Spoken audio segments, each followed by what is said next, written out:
Xin kính chào quý khách. Welcome aboard.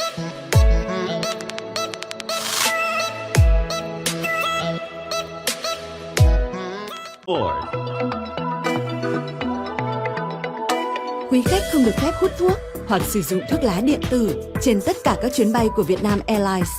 Smoking is not allowed on all Vietnam Airlines flights, including the use of electronic cigarettes.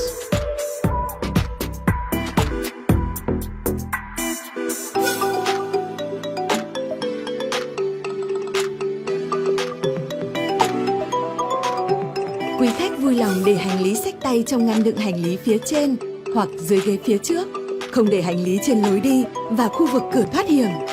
Please stow your hand luggage in the overhead compartment or under the seat in front of you. Hand luggage must not obstruct the aisle or the emergency exits.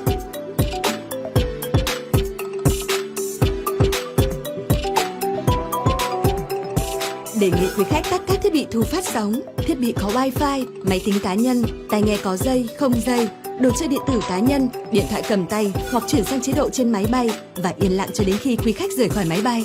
Quý khách không được sạc pin các thiết bị điện tử trong khi máy bay lăn, cất và hạ cánh.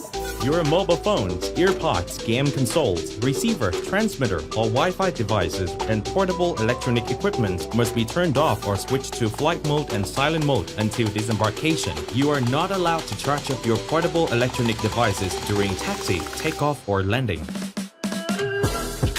Trước lúc máy bay cất và hạ cánh, quý khách cần dựng thẳng ghế, cài dây an toàn, mở tấm che cửa sổ, gấp bàn ăn, gác chân, đóng cất màn hình và các vật dụng cá nhân. For takeoff and landing, please ensure that your seat back is in the upright position. Fasten your seatbelt, open your window shade, your tray tables, footrest, personal monitor, and your personal items are stowed. Vì an toàn của chính mình, đề nghị quý khách cài dây an toàn trong suốt chuyến bay. Dây an toàn của quý khách được cài và mở như sau. Siết chặt bằng cách kéo một đầu dây và mở bằng cách nhấc đầu khóa. Tiếp viên chúng tôi sẽ cung cấp dây an toàn cho trẻ em và dây an toàn nối dài cho quý khách trong trường hợp cần thiết. For your own safety, we recommend that you keep your seatbelt fastened throughout the flight. Your seatbelt fastens and unfastens like this. Tighten by pulling the strap and unfasten by lifting the buckle. Seatbelts for infants and extension are available if required. Please ask your cabin crew. Trong trường hợp mặt nạ dưỡng khí tự động rơi xuống từ trần khoang khách và trong phòng vệ sinh, quý khách giữ nguyên vị trí của mình, kéo và giật mạnh mặt nạ gần nhất để có dưỡng khí. Đặt mặt nạ lên mũi và miệng, thở bình thường, choàng dây qua đầu và siết chặt dây giữ mặt nạ. Quý khách đeo mặt nạ cho mình trước, sau đó trợ giúp trẻ em hoặc khách đi cùng. Oxygen masks in cabin and toilets will drop automatically from the ceiling if they are needed. Please remain in your seat. Reach up and firmly pull the mask down to activate the oxygen flow. Place the mask over your nose and mouth and breathe normally while securing the elastic band around your head. Only when your mask is secure should you assist children or fellow passengers.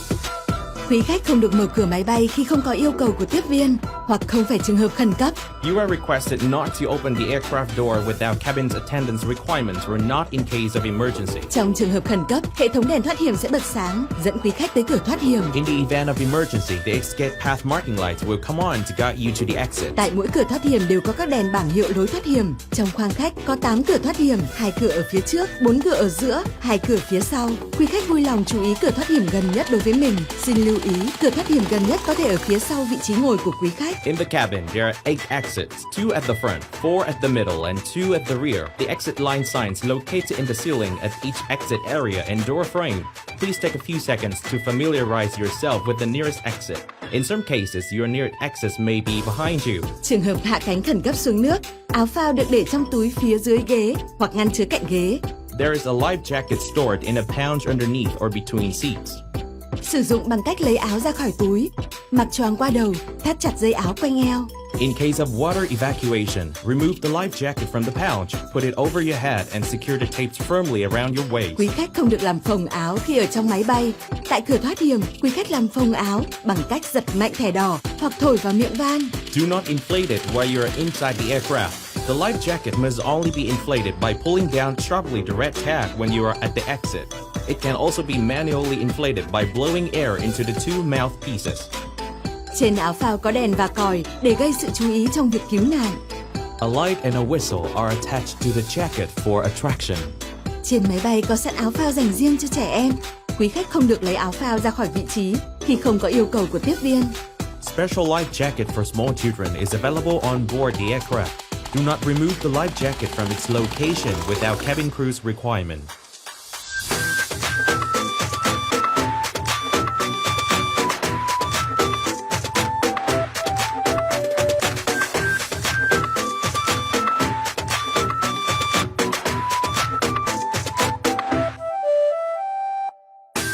Để hiểu rõ hơn, xin vui lòng dành thời gian đọc kỹ bảng hướng dẫn an toàn được cài đặt trong túi ghế.